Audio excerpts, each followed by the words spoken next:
Greetings, mathematicians. In this video, we're going to be exploring the learning targets related to exponent properties. But first, let's start with a quick warm-up reviewing radicals. So go ahead and pause the video, give these two problems a try, and then come back to check your work. All right, now that you've had a chance to try these, here are the solutions with the work, and you can compare your work here. Again, you might have maybe done some of the work a little differently, but you should end up with the same solution.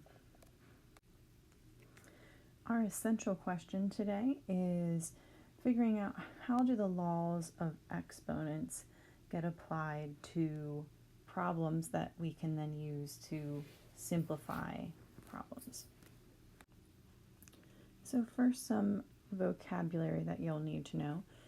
The x cubed that you see here is an example of what you'll see coming up. This whole thing together is an expression. An exponent is the 3. The x is the base. And the whole thing we might refer to as a power. We'll start with a bit of review here, kind of going over some of this vocabulary. So first you'll see a series of 2's being multiplied together, and all of those 2's being multiplied together, that's expanded form. And typically you wouldn't really want to write that because it would take up a lot of time. So we would want to try to write something that is like a shorter form, and that would be the exponential form. Before we can do that though, we need to identify the base and the exponent. So all of those 2's being multiplied together, the 2 is the base, and then if you count up how many 2's there are, there's 8 of them, so that's the exponent. So you could rewrite that as 2 to the 8th. Now you are welcome to leave it written that way. You could also take 2 to the 8th and put that in your calculator, or you could do the 2 times 2 times 2, etc. until you had the 8 2's multiplied together, and then that would simplify to 256. And you should be able to take this information in any way and get the other pieces of information. So in the next line, you're given the base of 5 and the exponent of 3, and you should be able to come up with other pieces of information. So you should know, for example, that in expanded form, that means that you have a 5 multiplied by itself 3 times. And in exponential form, that means 5 cubed. And if you were to multiply that out, 5 times 5 times 5, or 5 cubed on your calculator, that would be the 125. The 12 squared means 12 times 12. The 12 is the base, the 2 is the exponent. That gives you the 144. Next up, there is a set of problems here for you to try on your own. So I'm going to have you pause the video, give these a try. Here we've got some variables and some decimals instead of just some whole numbers like in the last set. But give these a try with the video paused and then come back to check your work. All right, here is what you should have come up with here.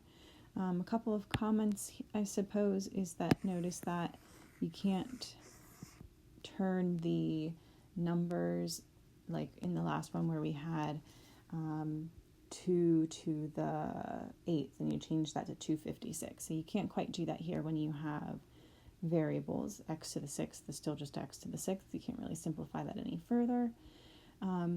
And also, as a side note, in the last set of problems, we did mention that 2 to the 8th, for example, is a perfectly fine answer. You don't necessarily need to change it to 256.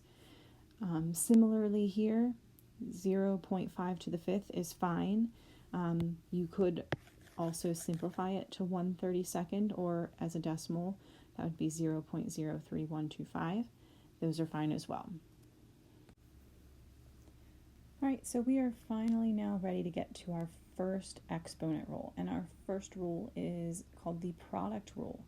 And the product rule says that if we multiply 2 exponents with the same base, so notice they both have to have an x as the base, or a 2 as the base, or something similar to that. So you couldn't have like a 2 here and a 3 here, or like an x here and a y here.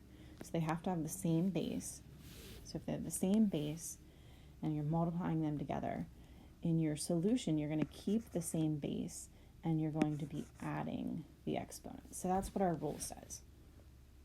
And then we'll try a couple of examples here. So first, we'll look at kind of why this works, and then we'll kind of use this rule to work as like a shortcut.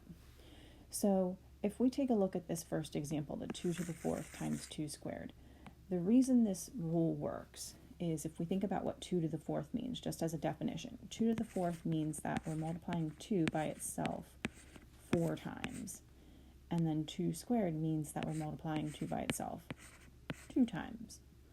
So that means we've got 1, 2, 3, 4, 5, 6 2's being multiplied together. So 2 to the 6th. Now that fits this shortcut here. We've kept the same base and we've added the exponent. So we've done 4 plus 2 to get this 6. So that's kind of why that exponent rule works.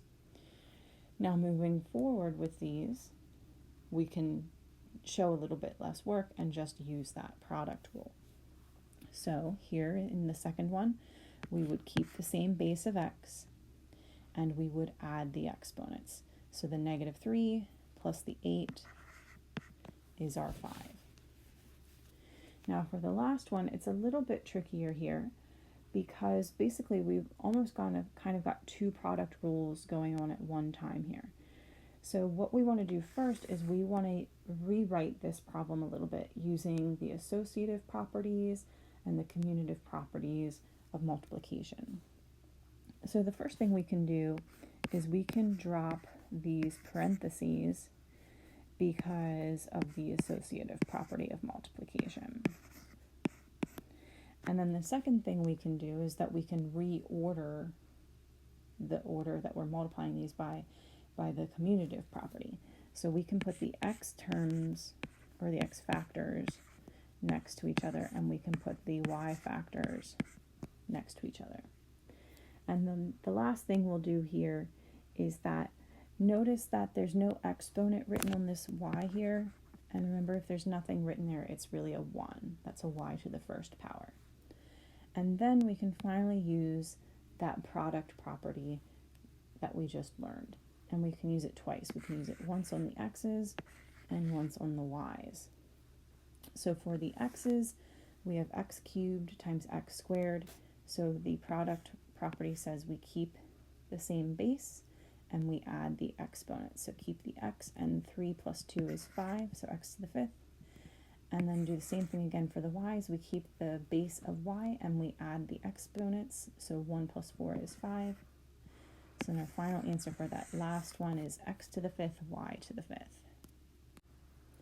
All right, now last up for this video, here is some practice problems for you to try on your own, similar to the ones we just did. Go ahead and pause the video, give these a try, and then come back to check your work. All right, so checking our work here. For the first one, we keep the x as the base, and 5 plus 3 is 8, so x to the 8th. For the second one, we keep the 13 as the base, and -7 plus 3 is -4. This one here actually can be simplified further. There's another property rule that we'll learn shortly. There will be another step that we'll use to get rid of that negative exponent. Same thing for the third problem here. We will do -13 plus 4 plus 6 to get the -3 as the exponent, and it will turn out that there will be another step that we can do here to simplify this further, but for now that's what we've got. And then for the last one, we've got a 2 to the 1st and a 2 squared, and 1 plus 2 is 3, so that gives us the 2 cubed, and then 2 cubed is 8. And then for the h's, we've got the 7 plus the 3 to get the 10, so h to the 10th. And we'll go ahead and stop here for this video, and in the next video we'll explore some more exponent rules. So bye for now.